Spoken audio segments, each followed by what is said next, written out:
Chapters 1493 Mysterious Sheepskin Map, 1494 Old Grandpa, 1495 Resting, 1496 Blurred Grey Eyes Chapter Start। इसे ध्यान से जांचने के बाद फैंग युआन को कोई भी चाल या जाल नहीं मिला। वो धीरे धीरे उस सूखी लाश के पास गया। जब वो उससे 5-6 कदम दूर था तब एक बदलाव हुआ। फैंग युआन ने मन हाय मन गाली दी क्योंकि एक बार फिर से यंग थीविंग हेवन का कंट्रोल उसके हाथ से निकल गया था। वो फिर से बस एक तमाशबीन बनकर रह गया। यंग थीविंग हेवन बड़बड़ाया, ये आदमी कुएं में मर गया। क्या वो जंगली जानवरों से घिरा हुआ था और बचकर भाग नहीं पाया? इसके बाद वो लाश के पास आया। उसने सम्मान में अपना सर झुकाया और फिर लाश की तलाशी लेने लगा।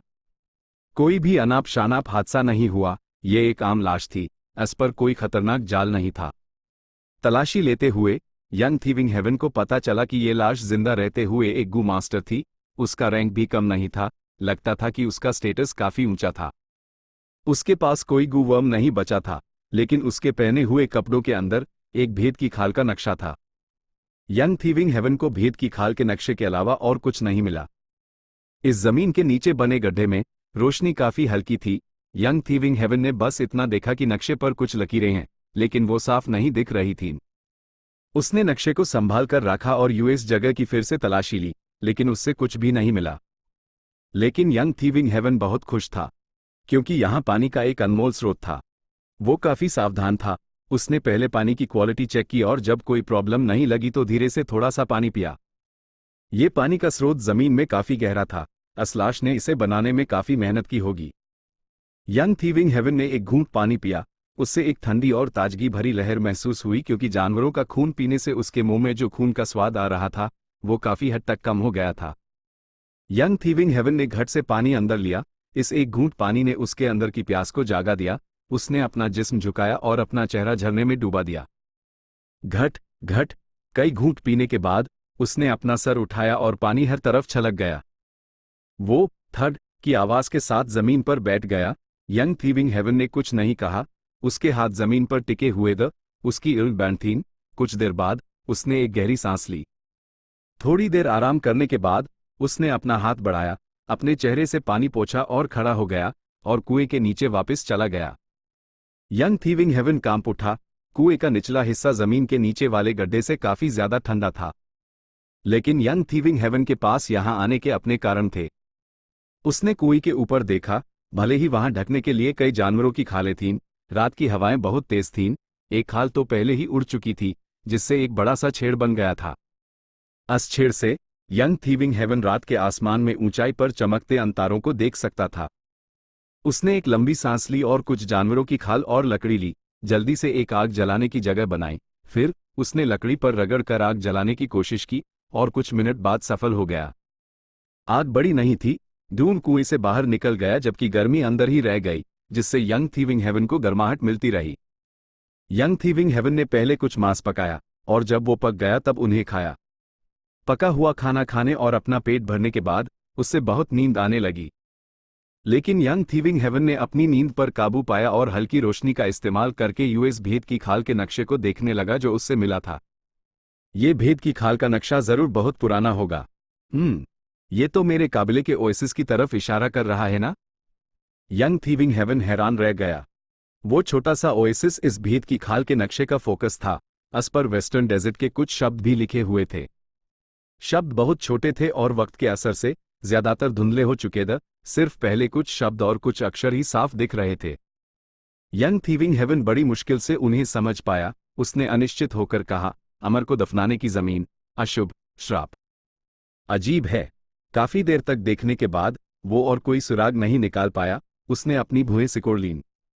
मुझे इस दुनिया में 10 साल से ज्यादा हो गए हैं। मैंने काबिले के बुजुर्गों से अमर लोगों की कहानियां सुनी हैं, लेकिन ये सिर्फ किस्से कहानियां हैं। क्या इस दुनिया में सच में अमर लोग होते हैं? ये नामुमकिन भी नहीं हो सकता। गू मास्टर्स को देखकर मैं इस दुनिया की अजीबियत और रहस्य को देख सकता हूं। यहां कुछ भी हो सकता है। अमर को दफनाने की जमीन, कहीं ऐसा तो नहीं कि जिस जगह में रहता हूं वहां कोई अमर दफन है? लेकिन श्राप क्यों और अशुभ? ये भेद की खाल का नक्शा सच में अजीब है। इस दुनिया में नक्शे और जानकारी स्टोर करने के लिए इंफॉर्मेशन पाथ गू वॉर्म्स होते हैं। वो लाश उस वक्त जरूर एक ताकतवर गू मास्टर रही होगी। उसने गू वॉर्म्स की जगह भेद की खाल का नक्शा क्यों इस्तेमाल किया? ये भेद की खाल का नक्शा उसके कपड़ों की अंदरूनी परत में सिला हुआ था। अगर उसके कपड़े फटे नहीं होते तो मुझे ये कभी नहीं मिलता। उसने इसे इतनी सावधानी से छुपाया था। ये जरूर बहुत इंपॉर्टेंट होगा, लेकिन ये बहुत रिस्की है। इसे इंफॉर्मेशन पाथ गूवर्म के अंदर स्टोर करना कहीं ज्यादा सेफ है। यंग थीविंग हेवन बड़बड़ाया। उसकी इन में गहरी सोच चमक रही थी। फैंग युआन पास खड़ा देख रहा था। उसने यंग थीविंग हेवन के सवालों के बारे में बहुत पहले ही सोच लिया था, वो सभी संदेहास्पद, खास करके भेद की खाल का नक्शा। अभी के लिए इससे भूल जाते हैं। ये भेद की खाल का नक्शा कुएं की लोकेशन भी बताता है। अगर मैं इसके पीछे गया तो मैं काबिले में वापस जा पाऊंगा। भले ही यंग थीविंग हेवन को काबिले से कोई लगाव नहीं था, वो जानता था कि रेगिस्तान में अकेले रहना नामुमकिन है। ना सिर्फ ये खतरनाक था, बल्कि कोई नहीं बता सकता था कि खतरा कहां से आ सकता है। और खाने के मामले में यंग थीविंग हेवन के पास अब बहुत ही सीमित मात्रा में मांस था। ये छोटा सा ओएसिस बहुत कमजोर था। उसकी ऊँग बहुत भारी महसूस हो रही थी। यंग थीविंग हेवन की नजर जल्द ही धुंधला गई और वो गहरी नींद में सो गया। वो बस बहुत थक गया था, ना सिर्फ शारीरिक रूप से, बल्कि जो कुछ भी हुआ था उसकी मानसिक थकान भी थी। जैसे ही वो सोया, फैंग युआन की ऊँग के सामने अंधेरा छा गया। अंधेरे में फैंग युआन ने महसूस किया कि ड्रीम रेल्म का असर कई गुना बढ़ गया है। उसकी आत्मा तेजी से खत्म हो रही थी। शुक्र है, फैंग युआन ने ये पहले भी अनुभव किया था। उसने तब तक सहन किया जब तक अंधेरा छत नहीं गया। ड्रीम रेल्म में वक्त का अंदाजा लगाना मुश्किल था। जब अंधेरा छाटा, उसकी सोल फाउंडेशन आधी हो चुकी थी। जब उसकी नजर साफ हुई तो फैंग युआन ये देखकर हैरान रह गया कि यंग थीविंग हेवन कुएं के नीचे बंधा हुआ है और उसके सामने एक बूढ़ा गू मास्टर था जिसके चेहरे पर कठोर भाव थे। इस बूढ़े गू मास्टर का चेहरा झुर्रीदार था, उसके बाल पूरी तरह सफेद थी। वो बहुत बूढ़ा था। अभी उसके टेढ़े मधे हाथों ने एक भेद की खाल का नक्शा पकड़ा हुआ था। उसने अपने हाथों से इस भेद की खाल के नक्शे को सहलाया और उसकी आंखों में जोश और लालच के भाव दिखे। उसके भाव ने यंग थीविंग हेवन को कांपने पर मजबूर कर दिया। शायद वो किसी पागल से मिल गया था। तुम कौन हो? तुमने मुझे क्यों बांधा है? यंग थीविंग हेवन ने पूछा। उससे बहुत बुरा लग रहा था। वो उठा तो बंधा हुआ था और अब एक कैदी था। तुम्हें खुश होना चाहिए कि मैंने, शासियों ने, अभी तक तुम्हें मारा नहीं है, बूढ़े आदमी ने एक भरी आवाज में कहा। उसने सावधानी से भेद की खाल का नक्शा अपनी जेब में रखा और यंग थीविंग हेवन की तरफ देखा। लड़के, तुम इस काबिले के सदस्य हो? यंग थीविंग हेवन ने कोई जवाब नहीं दिया, क्योंकि वो समझ गया था कि बूढ़ा गू मास्टर इस भेद की खाल के नक्शे का राज और कीमत समझता है। उसने उससे मारा नहीं बल्कि बांध दिया, क्योंकि वो उसका इस्तेमाल करना चाहता था। बूढ़े गू मास्टर ने देखा कि यंग थीविंग हेवन चुप है। उसका चेहरा और भी गंभीर हो गया और वो एक भूत की तरह यंग थीविंग हेवन की तरफ तैरता हुआ आया। लड़के, ये मत सोचना कि अगर तुम चुप रहोगे तो मुझे पता नहीं चलेगा कि तुम क्या सोच रहे हो। है, तुमने शायद मेरा नाम कभी नहीं सुना होगा। मैं पहले तुम्हें एक सबक सिखाता हूं। बूढ़ा गू मास्टर दुष्टता से हंसा और उसने अपनी लात से एक किक मारी। उसकी लात यंग थीविंग हेवन की छाती पर लगी और तेज दर्द से वो लगभग बेहोश हो गया। यंग थीविंग हेवन एक पत्थर की तरह उड़ गया। वो कुएं की दीवार से टकराया और जमीन पर गिर गया। लेकिन दर्द अभी शुरू ही हुआ था। यंग थीविंग हेवन ने चीखना शुरू कर दिया। क्योंकि बूढ़े गू मास्टर की किक इतनी सिंपल नहीं थी, यंग थीविंग हेवन ने महसूस किया कि उसका पूरा शरीर सुन्न हो रहा है। उसी समय उसके मसल्स और ऑर्गन्स में ऐसा लग रहा था जैसे अनपढ़ अनगिनत बर्फीली सुइयां चब रही हों। तेज दर्द ने यंग थीविंग हेवन को बहुत कष्ट दिया। जल्द ही वो नाक और आंसुओं से लथपथ था और एक पके हुए झींगे की तरह सिकुड़ गया था। लड़के, अब पता चला मैं कितना ताकतवर हूं? बूढ़े गू मास्टर ने दुष्टता से मुस्कुराया। वो बहुत खुश था। यंग थीविंग हेवन की चीखें और रोना सुनकर उससे एक गहरा संतोष मिल रहा था। Chapter 1494 old grandpa. Young Thieving Heaven जितना जोर से चीखता, बूढ़े गू मास्टर की मुस्कान उतनी ही गहरी होती जाती। लेकिन जल्द ही यंग थीविंग हेवन को यह समझ आ गया और उसने अपने दांत भींचते हुए एक भी आवाज नहीं निकाली। बच्चे, अभी भी विरोध करना चाहते हो? बूढ़ा गू मास्टर गुस्से में आ गया और उसने यंग थीविंग हेवन की छाती पर पैर रख दिया। क्रैक! यंग थीविंग हेवन की पसलियां तुरंत टूटकर टुकड़े टुकड़े हो गईं और उसके दिल और फेफड़ों में घुस गईं, जिससे वो तुरंत मौत के कागार पर आ गया। लेकिन उसने अब भी कोई आवाज नहीं निकाली।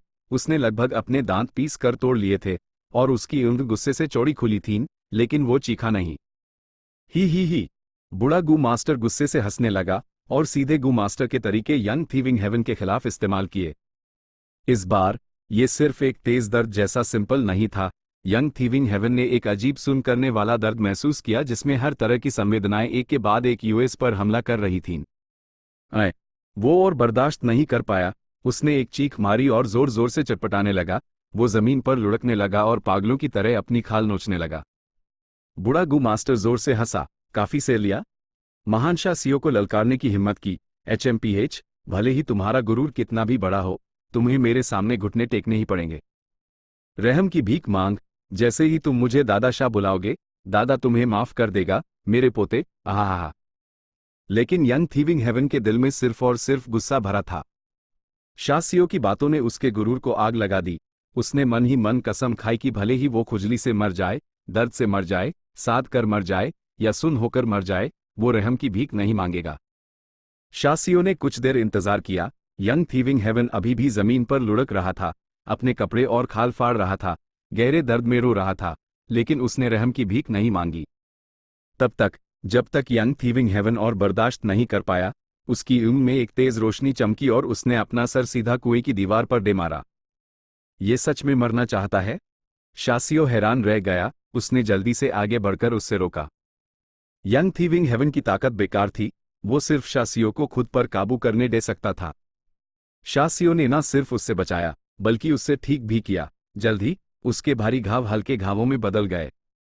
बच्चे, तुम में काफी दम है, मुझे भी थोड़ी प्रशंसा हो रही है। शासियो ने अपना लहजा बदला। उसकी इल्म में हरी रोशनी चमक रही थी।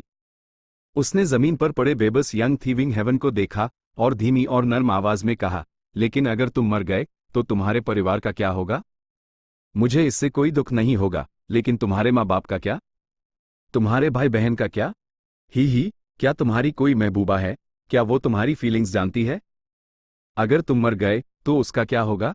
यंग थीविंग हेवन के चेहरे के भाव बदलने लगे। उसने इस दुनिया में 10 साल से ज्यादा गुजारे फिर भी उसकी मानसिकता एक बंजारे की थी जिसे कोई बंधन नहीं था।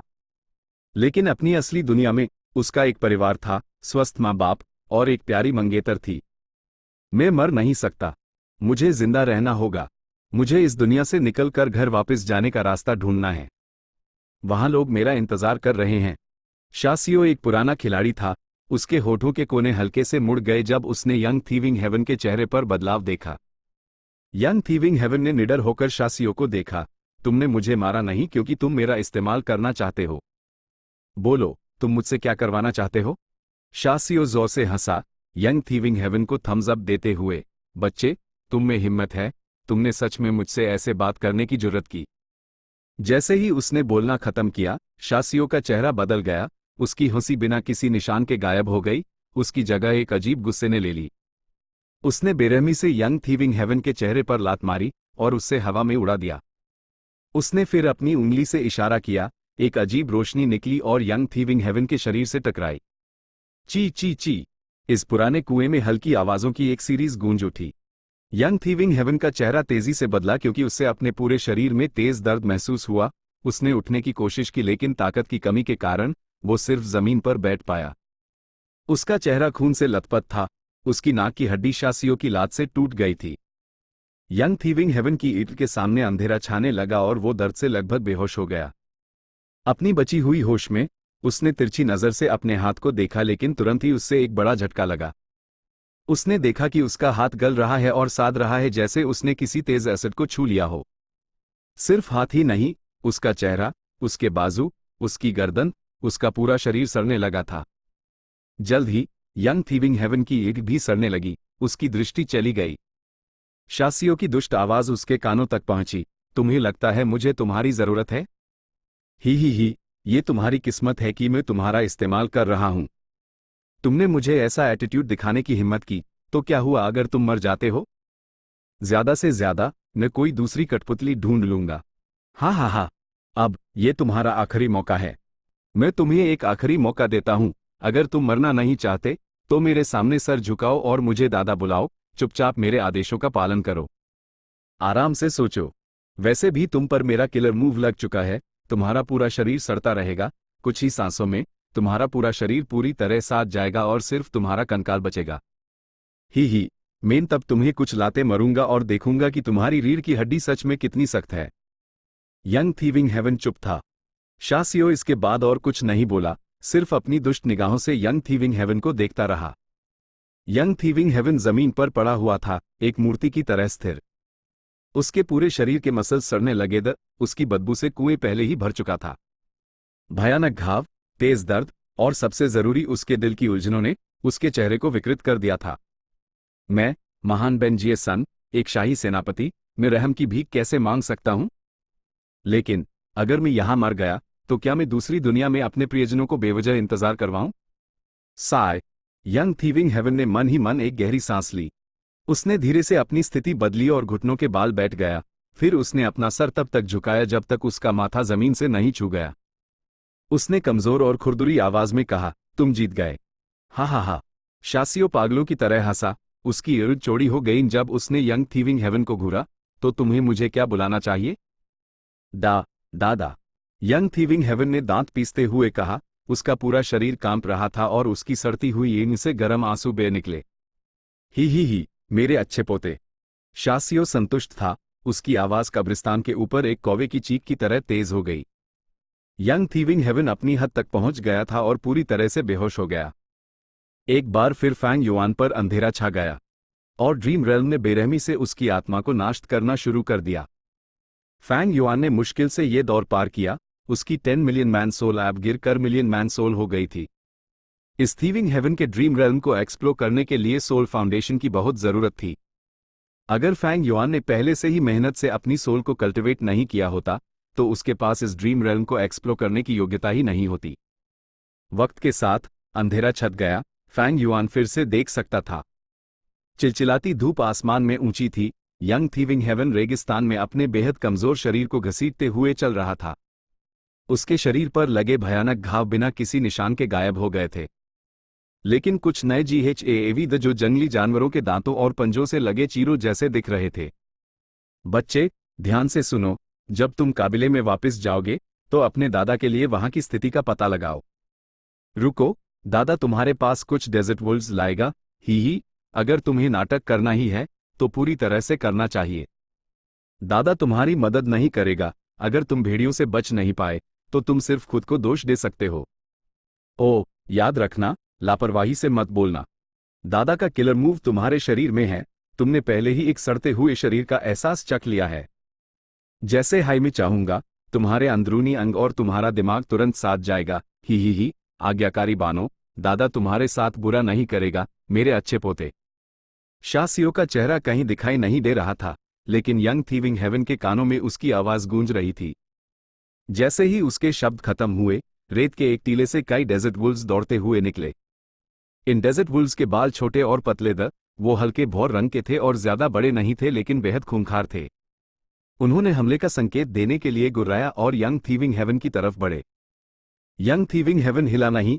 वो अपने और डेजर्ट वुल्व्स के बीच की दूरी को तेजी से कम होता देख रहा था। फैंग युआन हैरान था। फिर अचानक उसने सोचा। उसने मन हाई मन गाली दी और तेजी से यंग थीविंग हेवन को कंट्रोल करने की कोशिश की। जैसा उसने सोचा था, उसने एक बार फिर इस शरीर का कंट्रोल हासिल कर लिया था।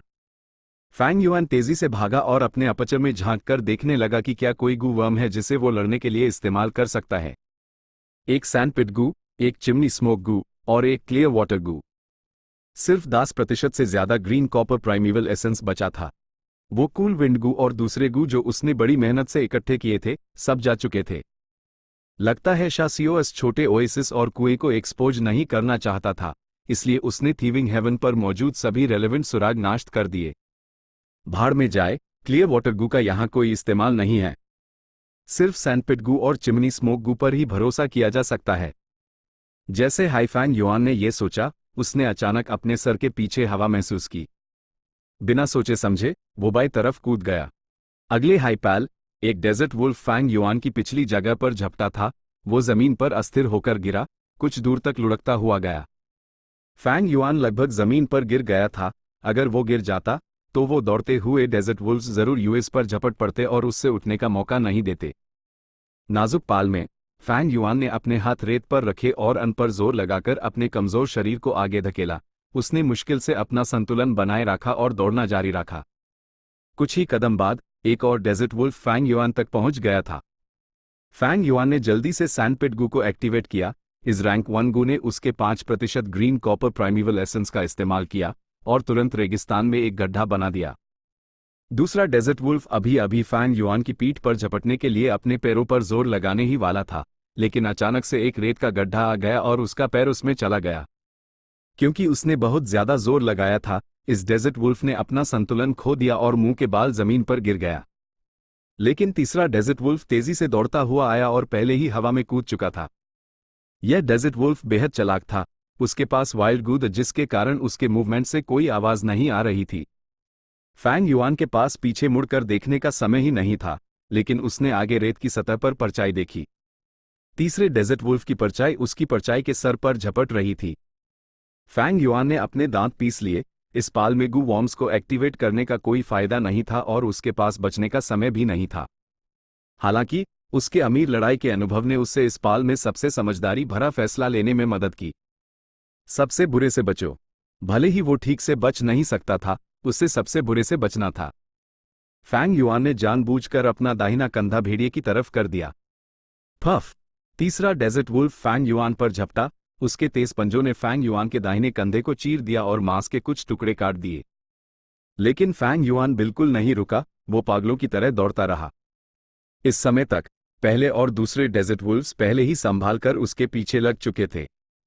इस नाजुक मोड़ पर फैंग युआन ने अपना सारा प्राइमेवल एसेंस चिमनी स्मोक गू में लगा दिया। यह गू वर्म मूल रूप से खाने को दूर देने के लिए इस्तेमाल होता था, लेकिन अभी फैंग युआन इससे इस आपातकालीन स्थिति से निपटने के लिए इस्तेमाल कर रहा था और इसने एक शानदार प्रभाव भी पैदा किया। घने धुएं ने तीनों डेजर्ट वुल्फ्स की एड़ी और नाक को ढक दिया और फैंग युआन ने इस मौके का फायदा उठाकर भेड़ियों से कुछ दूरी बना ली। लेकिन यह सिर्फ एक मरते हुए की आखिरी कोशिश थी। तीनों डेजर्ट वुल्फ्स जल्द हाई धुएं से बाहर निकल आए और फैंग युआन के पीछे लग गए। क्या मैं फेल होने वाला हूं? यह डिफिकल्टी बहुत ज्यादा है। फैंग युआन की सारी कोशिशें बेकार हो चुकी थीं, लेकिन ठीक उसी वक्त एक बिजली की जंजीर फैंग युआन के गाल के पास से गुजरी और तीनों डेजर्ट वुल्फ्स से टकराई, उन्हें तुरंत भून डाला। काबिले के लोग। फैंग युआन खुश हो गया जब उसने पहचान लिया कि कौन आया है। लेकिन यंग थीविंग हेवन पहले ही अपनी शारीरिक सीमा पर था, एक बार फिर बेहोश हो गया। उम्मीद के विपरीत अंधेरा नहीं हुआ। फैंग युआन ने हैरानी से देखा कि उसकी आत्मा हवा में तैर रही है, ड्रीम रेल्म से बाहर। सही मायने में थीविंग हेवन के ड्रीम रेल्म का यह सीन जिसने उसकी आत्मा को घेर रखा था, वो पहले ही गायब हो चुका था। तो ये बात है, मैंने ड्रीम रेल्म का पहला स्टेज सफलतापूर्वक पार कर लिया। फैंग युआन हैरान रह गया, फिर जल्दी से समझ गया। गजब, मेरा थेफ्ट पाथ अटेनमेंट सीधे ग्रैंड मास्टर लेवल तक पहुंच गया है। फैंग युआन खुशी से झूम उठा। भले ही उसकी सोल फाउंडेशन बहुत कम हो गई थी, लेकिन फायदा भी उतना ही बड़ा था। वाकई थीविंग हेवन के ड्रीम रेल्म के लायक था। सिर्फ पहला स्टेज पार करने से हाई फैंग युआन का theft path grand master level तक पहुंच गया। अगर वो एक्सप्लोरेशन जारी रखता तो ये कितना भयानक होता। चैप्टर 1495 रेस्टिंग इमॉर्टल गू फॉर्मेशन के अंदर फैंग युआन एल्ड बैंड किए पालथी मारे बैठा था, शांति से कल्टिवेट कर रहा था। हे लुलन और बाकी लोगों के साथ टांग फैंग मिंग इस इमॉर्टल फॉर्मेशन को कंट्रोल कर रहे थे। फैंग युआन अपने फायदे और नुकसान का हिसाब लगा रहा था। थीविंग हेवन के ड्रीम रेल्म को एक्सप्लोर करने से फायदा बहुत बड़ा हुआ। ना सिर्फ मैंने हेवंस विल डिसिपेशन को टेस्ट किया और एक संतोषजनक रिजल्ट पाया, बल्कि मेरा थेफ्ट पाथ अटेनमेंट भी ग्रैंड मास्टर लेवल तक पहुंच गया। लेकिन इसके लिए मुझे एक भारी कीमत चुकानी पड़ी। मेरा 10 मिलियन मैन सोल ऐप गिरकर मिलियन मैन सोल रह गया है, नुकसान बहुत बड़ा है। मैंने सोचा था कि मेन अनरावल ड्रीम का अक्सर इस्तेमाल करूंगा, लेकिन कौन सोच सकता था कि अनरावल ड्रीम इस ड्रीम रेल्म में मेरी ज्यादा मदद नहीं करेगा। इस ड्रीम रेल्म एक्सप्लोरेशन से फैंग युआन ने एक बात समझी। उसके पास अनरावल ड्रीम हो सकता है, लेकिन यह तरीका सर्वशक्तिमान नहीं था। अनरावल ड्रीम का इस्तेमाल बहुत कम बार हुआ, इसलिए मेरा इमॉर्टल एसेंस खर्च कम है, लेकिन मेरा गट्स गू का खर्च उसके बजाय बहुत ज्यादा बढ़ गया है। ये सोचते हुए फैंग युआन ने धीरे धीरे अपनी इल्म खोली और गट्स गू निकला, उन्हें उसी जगह इस्तेमाल किया। इतने सारे गट्स गू। टैंग फैंग मिंग की इल्क फटी की फटी रह गई, उसकी इल्क में साफ ईर्ष्या और इच्छा दिख रही थी। उसने भी कई बार ड्रीम रेल्म एक्सप्लोर किया था, वो गट्स गू के शानदार फायदे जानता था। वो मुश्किल से ही कुछ गट्स गू खरीद पाता था क्योंकि सप्लाई डिमांड से कम थी, लेकिन अब वो फैंग युआन को गट्स गू को इतनी आसानी से इस्तेमाल करते देख रहा था जैसे वो कैंडी खा रहा हो। ओ, आखिरकार वो गट्स गू का इकलौता सेलर है। टैंग फैंग मिंग ने मन ही मन अफसोस किया। उसी समय उसकी नज़र थीविंग हेवन के ड्रीम रेल्म पर पड़ी। थीविंग हेवन का ड्रीम रेल्म एक पहाड़ की तरह विशाल था और अब भी अजीब नीली रोशनी छोड़ रहा था, लेकिन अभी इस पहाड़ के बेस का एक बड़ा हिस्सा गायब हो चुका था। यह फैंग युआन के पहले स्टेज को सफलतापूर्वक पार करने का नतीजा था। टैंग फैंग मिंग ने एक लंबी सांस ली। उसने पहले हाई थीविंग हेवन के इस ड्रीम रेल्म को सैकड़ों बार, शायद हजारों बार एक्सप्लोर और रिसर्च किया था, लेकिन उसकी जमा की हुई उपलब्धियां फैंग युआन के एक एक्सप्लोरेशन का एक अंश भी नहीं थीं। टैंग फैंग मिंग को टांग क्लैन में ड्रीम रेल्म्स एक्सप्लोर करने का पायनियर माना जाता था। उसकी बहुत सारी उपलब्धियां थीं। उसने कई ड्रीम रेल्म मॉर्टल गू बनाए थे, लेकिन फैंग युआन की उपलब्धियों के सामने वो फीका पड़ गया था। टैंग फैंग मिंग को शर्मिंदगी महसूस हुई, लेकिन उससे भी ज्यादा उससे फैंग युआन के प्रति और भी ज्यादा प्रशंसा महसूस हुई। कुछ पाल की शांति के बाद फैंग युआन ने अचानक अपनी इल्म खोली। उसकी काली इल्म में एक तेज रोशनी चमकी। बिना खर्च की परवाह किए गट्सगू का इस्तेमाल करने से फैंग युआन की सोल फाउंडेशन एक बार फिर 10 मिलियन मैन सोल तक पहुंच गई। पहले उसके पास 9 मिलियन मैन सोल थी, लेकिन इस ड्रीम रेल्म के असर से उसकी सोल क्वालिटी एक बार फिर बढ़ गई थी और उससे थोड़ा और ज्यादा कंडेंस्ड होने का एहसास हो रहा था। लगता है ड्रीम रेल्म का सोल पर असर सोल कल्टिवेशन में कुछ सहायक प्रभाव डालता है, लेकिन अगर इसे ध्यान से देखा जाए तो असर ज्यादा नहीं है और लुओपो वैली से बहुत कम है। डांग माउंटेन और लुओपो वैली सोल कल्टिवेशन के दो पवित्र स्थल द जिन्हें स्पेक्ट्रल सोल डेमन वेनरेबल ने घोषित किया था, वो ऐसे संसाधन नहीं द जिन्हें आम चीजें रिप्लेस कर सकें। लेकिन इससे कोई फर्क नहीं पड़ता था। फैंग युआन इस वेस्टर्न डेजर्ट की यात्रा में लुओपो वैली को अपने साथ लाया था। ईस्टर्न सी से वेस्टर्न डेजर्ट की इस यात्रा पर निकलने से पहले उसने सब कुछ ठीक से सोच लिया था। अपने चतुर स्वभाव के साथ वो भला पूरी तैयारी कैसे ना करता। जहां तक डांग माउंटेन की बात है, वहां ट्रेजर येलो हेवन है। गट्सगू ट्रांसपोर्ट करने के लिए मेन यूज लाऊं या ना लाऊं, एक ही बात है। असल में ऐसा नहीं था कि फैंग युआन यूज लाना नहीं चाहता था, लेकिन इमॉर्टल एपर्चर में उसकी हेवन एंड अर्थ की बहुत बड़ी मांग थी। वर्तमान में उसके सॉवरन इमॉर्टल एपर्चर में रिवर्स फ्लो रिवर, लुओपो वैली और सिटी वेल्दर हर 3 दिन में उससे अपने खर्च की पूर्ति के लिए बड़ी मात्रा में बाहरी हेवन एंड अर्थ की को निगलना पड़ता था। अगर उनकी समय पर पूर्ति ना की जाती तो सॉवरन इमॉर्टल एपर्चर की नींव कमजोर हो जाती, जिससे संसाधन उत्पादन में कमी आती, जिसमें समय और स्थान के पहलू भी शामिल थे। गंभीर मामलों में यह सॉवरन इमॉर्टल एपर्चर के टूटने का कारण भी बन सकता था।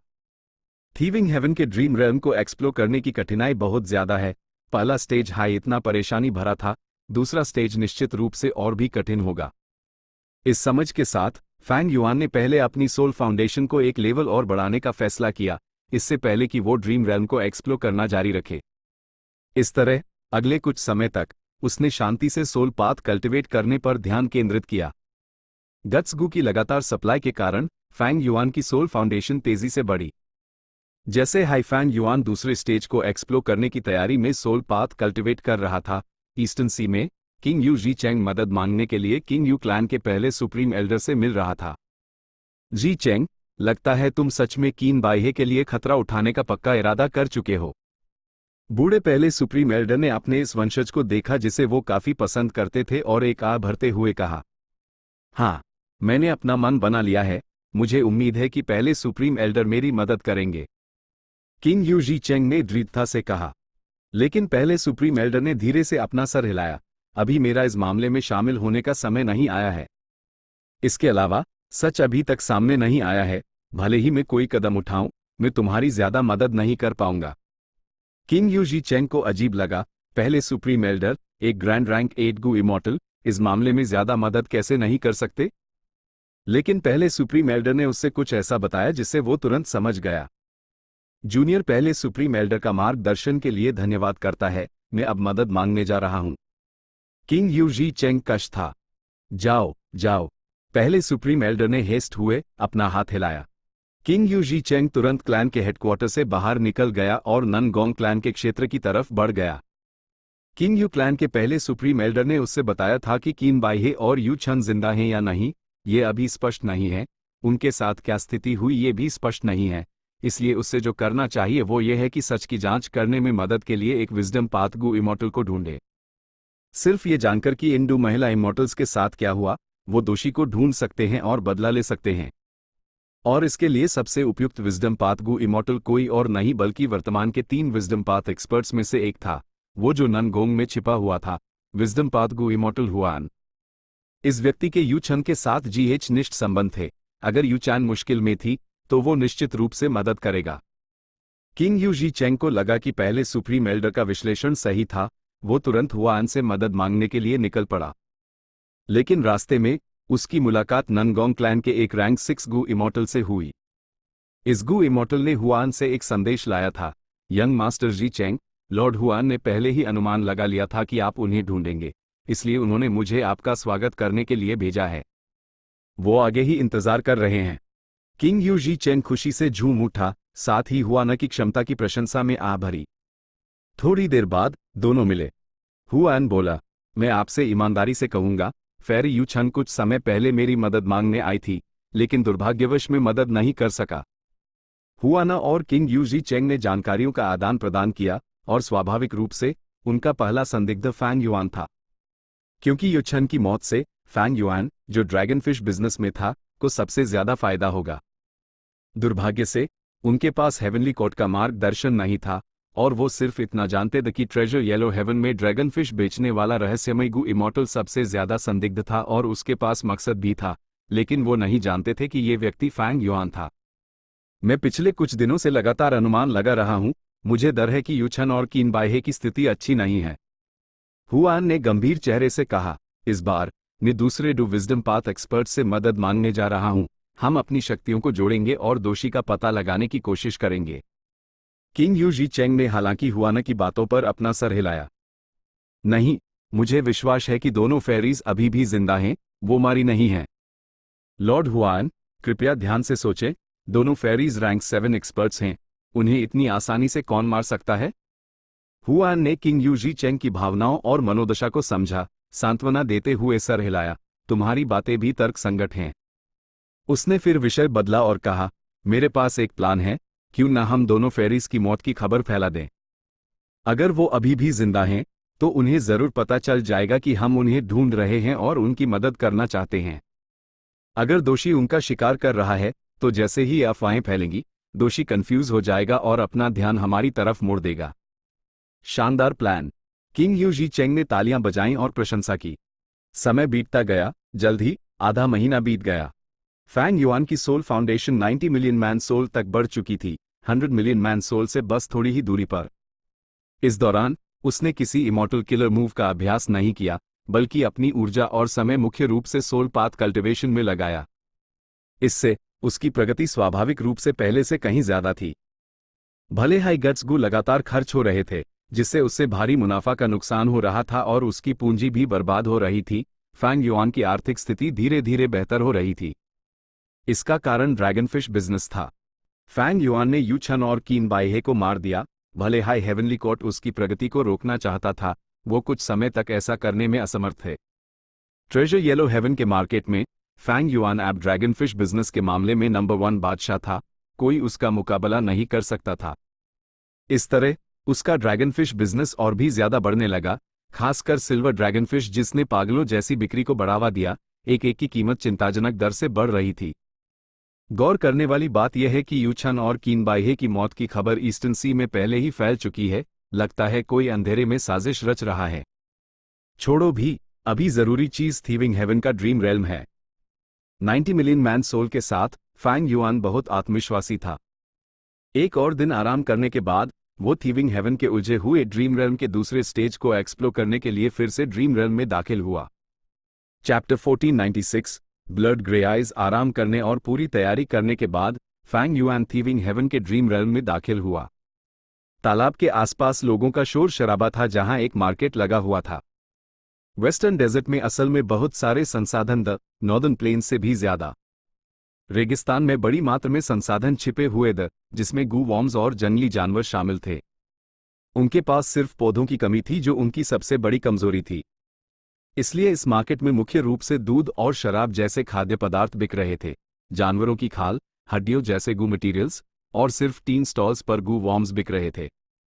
यंग थीविंग हेवन भीड़ में इधर उधर घूम रहा था।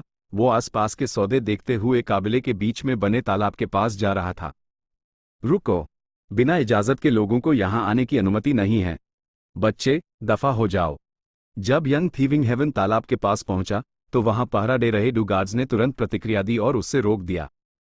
यंग थीविंग हेवन कुछ नहीं कर सका सिवाय इसके कि वो चौंकने का नाटक करे और वहां से चला जाए। उसने मन ही मन आ भरी, वो तालाब ही ओएसिस का इकलौता पानी का स्रोत है, इसकी कड़ी सुरक्षा की जाती है और भले ही उन्होंने मार्केट लगाया है, गार्ड्स काफी सतर्क हैं, मैं अंदर जा ही नहीं सकता। उसी समय शासियों की दुष्ट आवाज उसके दिमाग में गूंजी, HMPH, जितने भी तरीके सोच सकते हो, अंदर जाने की कोशिश करो। भूलना मत, हमारे तय किए हुए समय सीमा से सिर्फ 1 महीना या उससे कुछ ज्यादा बचा है। अगर तब तक तुमने कोई प्रगति नहीं की तो वो तुम्हारी मौत का समय होगा। यंग थीविंग हेवन की पुतलियां सिकुड़ गईं जब उसने मन ही मन जवाब दिया, तुम इतने ताकतवर नहीं हो? तुम सीधे अंदर घुस क्यों नहीं जाते या चुपके से अंदर क्यों नहीं जाते? मुझ जैसे कमजोर आदमी को जानकारी इकट्ठा करने के लिए क्यों भेजे रहे हो? HMPH, तुम मुझे उकसाना चाहते हो? मैं तुम्हारी चाल में कैसे आ सकता हूं? इसके अलावा तुम कुछ नहीं समझते हैं, मेरे पास तुम्हें समझाने का पेशेंस भी नहीं है। पोटे, जल्दी करो, जैसा दादा कहता है, बातें कम और काम ज्यादा करो, तभी तुम थोड़ा और जी पाओगे। यंग थीविंग हेवन सिर्फ उसके इशारों पर नाच सकता था, दुश्मन ताकतवर था जबकि वो कमजोर। उसने और कुछ नहीं कहा सिवाय इसके कि उसकी आंख में एक तेज रोशनी चमक रही थी। पहले कुएं में जिंदा रहने और अपने घर वापस जाने की उम्मीद में वो शासियों के सामने झुकने पर मजबूर हो गया था, लेकिन अंदर से उसने इस किस्मत को कभी स्वीकार नहीं किया था। मुझे पता है कब झुकना है और कब नहीं, एक दिन आएगा जब मुझे इस बूढ़े शैतान शासियों की जंजीरों से बचने का मौका मिलेगा और मैं अपने सारे दुखों का हिसाब भी चुकाऊंगा। लेकिन अभी के लिए मुझे सहना होगा, मुझे नाटक करना होगा और अपने मौके का इंतजार करना होगा। अगले कुछ दिनों में यंग थीविंग हेवन ने हर संभव तरीका सोचा और अपनी पूरी ताकत लगा दी इंटेल इकट्ठा करने और ओएसिस के तालाब के पास जाने की कोशिश करने में। लेकिन उसकी सारी कोशिशें नाकाम रहीं। तालाब काबिले का सबसे महत्वपूर्ण क्षेत्र था, इसकी बेहद कड़ी सुरक्षा की जाती थी। यंग थीविंग हेवन अभी अभी रैंक 1 में एडवांस हुआ था, उसके पास सच में साधनों की कमी थी। जब वो कोई रास्ता नहीं ढूंढ पा रहा था तब उसके साथियों में एक खबर फैली। क्या, आधे महीने बाद कबीला एक छोटा कंपटीशन आयोजित कर रहा है और विनर को इनाम के तौर पर तालाब से एक गूवर्म चुनने का मौका मिलेगा? यंग थीविंग हेवन ने भी ये खबर सुनी। उसने तुरंत महसूस किया कि उसका मौका आ गया है और शायद ये उसके लिए शासियों का काम पूरा करने का सबसे अच्छा मौका था। मुझे इस छोटे कंपटीशन में हिस्सा लेना होगा और जीत भी हासिल करनी होगी, यंग थीविंग हेवन ने अपने दिमाग में शासियों से कहा। शासियों ने टांस कसा, बेवकूफ बच्चे, ये मत सोचो कि मुझे नहीं पता कि तुम अंदर क्या साजिश रच रहे हो। तुम इसका इस्तेमाल अपनी ताकत बढ़ाने के लिए करना चाहते हो ताकि मेरे कंट्रोल को उलट सको। यंग थीविंग हेवन ने तन से मुस्कुराते हुए ईमानदारी से माना, तो क्या? आजादी की प्यास किसे नहीं होती? अच्छा, शासियों बिल्कुल बेअसर था, उल्टा प्रशंसा करते हुए, तुम काफी सीधे साधे हो। हाँ, अगर तुम मुझे दादा बुलाओ तो मैं इस जीत को हासिल करने में तुम्हारी मदद कर सकता हूं। तुम? यंग थीविंग हेवन सख्त हो गया, उसकी आंख में गुस्सा दिख रहा था। क्या तुम नहीं चाहते? ठीक से सोचो, मेरी मदद के बिना, अपनी ताकत और योग्यता से तुम ये कंपटीशन कैसे जीत सकते हो? शासियों ने टांस कासा। यंग थीविंग हेवन का चेहरा गंभीर हो गया। मैं एक अमीर घराने में पैदा हुआ था, मेरी जिंदगी शान और शौकत से भरी थी, लेकिन मुझे अपनी पीठ झुकानी पड़ रही है और रहम की भीख मांगनी पड़ रही है। ये मेरे पूर्वजों का अपमान है, मैं अपने सुन परिवार की इज्जत मिट्टी में मिला रहा हूं। लेकिन अगर मैं ये नहीं करता तो मेरे पास सच में कोई उम्मीद नहीं बचेगी। मैं बहुत कमजोर हूं, घर वापस जाना अनिश्चित है। अगर मैं इस मोड़ को भी पार नहीं कर सकता तो भविष्य के बारे में बात करने का कोई मतलब नहीं। भाड़ में जाए। यंग थीविंग हेवन ने अपनी मुट्ठियां भींची, वो बेहद दुविधा में पड़ गया। भले ही उसने पहले शासियों को दादा कहा था, वो जिंदगी और मौत के पाल में था। अभी वो और शासियों अलग थे और बाहरी दबाव भी ज्यादा नहीं था, जिसके कारण यंग थीविंग हेवन हिचकिचा रहा था। चुनौती बेहद भारी और दर्दनाक बन गई थी। दादा, आखिरकार उसने झुकने का फैसला किया, इस शब्द को अपने भींचे हुए दांतों से निकला। हा, शासियों की पागलों जैसी हंसी यंग थीविंग हेवन के दिमाग में भर गई। मेरे अच्छे पोते, जब तुमने मुझे दादा कहा है तो दादा तुम्हें फेल नहीं होने देगा। दादा तुम्हें सफल होने का ये तरीका दे रहा है इसे स्वीकार करो और इसे अपनी ताकत में बदलो, तुम निश्चित रूप से इस कंपटीशन को जीतोगे। जैसे हाइशासियो ने बोलना खत्म किया, इन्फॉर्मेशन का एक सैलाब यंग थीविंग हेवन के दिमाग में घुस गया। यंग थीविंग हेवन ने तुरंत एक हल्की आह भरी, उसका चेहरा विकृत हो गया और उसने अनाजाने में अपना सर पकड़ लिया। भारी मात्रा में इन्फॉर्मेशन उसके दिमाग पर लगातार प्रहार कर रही थी, उससे इतना दर्द महसूस हो रहा था कि उससे लगा उसका सर फट जाएगा। इन्फॉर्मेशन का हमला सिर्फ 9 सांसों तक चला, लेकिन यंग थीविंग हेवन को लगा जैसे एक साल बीत गया हो। उसने मुश्किल से इसे सहन किया, उसका पूरा शरीर पसीने से भीग गया था, उसका चेहरा कागज की तरह सफेद पड़ गया था, और वो कांप रहा था, बेहद दुखी दिख रहा था। शासियों का तरीका हिंसा से भरा था, लेकिन ट्रांसफर की गई इन्फॉर्मेशन सभी असली और बहुत मूल्यवान थी। ज्यादातर कंटेंट लड़ाई की तकनीकों के बारे में था, वो उत्तम और संक्षेप में थे। एक हिस्सा गू रेसिपीज और गू वॉर्म्स के इस्तेमाल के तरीकों के बारे में था, और एक किलर मूव भी था। मॉर्टल killer move, blood grey eyes. यह मूव सैंडपिट गू, चिमनी स्मोक गू और क्लियर वाटर गू का इस्तेमाल करके बनाया गया था। इसके 8 स्टेप्स द, और एक बार जब यह सफलतापूर्वक एक्टिवेट हो जाता, तो यह सफेद धुआं छोड़ सकता था। जब यह धुआं किसी की आंखों में पड़ता, तो यह उनकी आंखों को सफेद राख से ढक देता, जिससे उनकी दृष्टि चली जाती। जिस व्यक्ति पर यह हमला होता, उससे बिल्कुल भी पानी से अपनी आंखें नहीं धोनी चाहिए थी। अगर पानी इस्तेमाल किया जाता, तो सफेद राख तेज गर्मी पैदा करती जो लक्ष्य की आंखों को जला देती और उन्हें अंधा कर देती। यह मूव कितना घटिया है, यह मेरा स्टाइल नहीं है। यंग थीविंग हेवन का दिल बैठ गया, वो खुश नहीं दिखा। ट्रांसमाइग्रेशन से पहले वो एक अमीर परिवार में पैदा हुआ था, बचपन से ही अच्छी शिक्षा प्राप्त की थी। वो ईमानदार और सच्चा था, वो बुराई से नफरत करता था। इसी वजह से जब वो ट्रांसमाइग्रेट हुआ और एक गरीब अनाथ बन गया, तब भी उसने नियमों का पालन किया और अपनी नैतिकता बनाए रखी, भले ही उसके पास एक वयस्क की बुद्धि थी और चीजें असंतोषजनक थीं। ब्लड ग्रे आइज के लिए 3 गू वॉर्म्स की जरूरत है, और ये इत्तेफाक से मेरे पास सारे गू हैं। लगता है शासियों ने पहले ही मेरी ताकत बढ़ाने की योजना बना ली थी। HMPH। Young Thieving Heaven blood grey eyes का अभ्यास नहीं करना चाहता था, उसने अपना पूरा ध्यान लड़ाई की तकनीकों पर लगा दिया। वो अपनी पिछली जिंदगी में भी एक योद्धा था, भले ही वो क्लोज कॉम्बैट में विशेषज्ञ नहीं था, उसके पास कुछ फाउंडेशन था।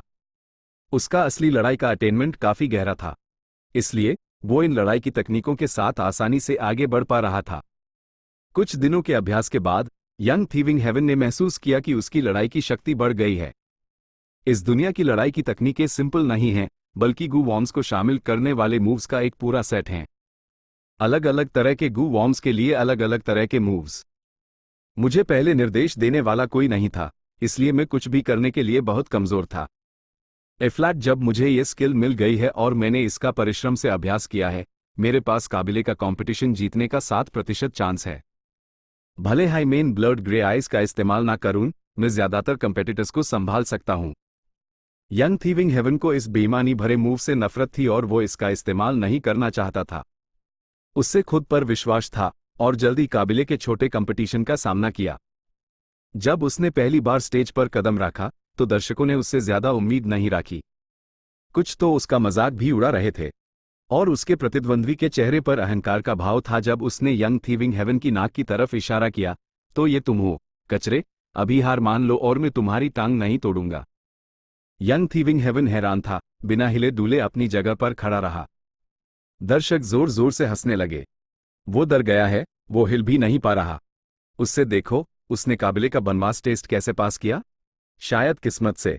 मैंने सुना है कि नाजुक पाल में उससे भेड़ियों के मुंह से काबिले के गू मास्टर ने बचाया था। इस माहौल में यंग थीविंग हेवन का प्रतिद्वंद्वी और भी ज्यादा तिरस्कारपूर्ण लग रहा था।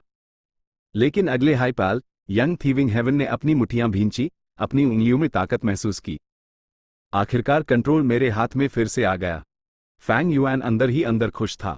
पता चला कि यंग थीविंग हेवन का हैरान चेहरा इसलिए था क्योंकि फैंग युआन ने अभी अभी कंट्रोल हासिल किया था और प्रतिक्रिया नहीं दी थी। फ्लैट जब वो होश में आया, उसने तुरंत हमला कर दिया। मॉर्टल killer move, blood grey eyes. Whoosh, सफेद राख का एक बड़ा गोला उसके प्रतिद्वंद्वी के चेहरे पर छोड़ा गया। प्रतिद्वंद्वी समय पर बचाव नहीं कर सका, तेजी से 3 कदम पीछे हटा और चिल्लाया, आ, मैं कुछ देख नहीं पा रहा, ये क्या चीज है? दफा हो जाओ। फैंग युआन ने कुछ बड़े कदम लिए और फिर अपने प्रतिद्वंद्वी के चेहरे पर एक जोरदार लात मारी। उसका प्रतिद्वंद्वी सीधा स्टेज से बाहर जा गिरा। जीत। Chapter and.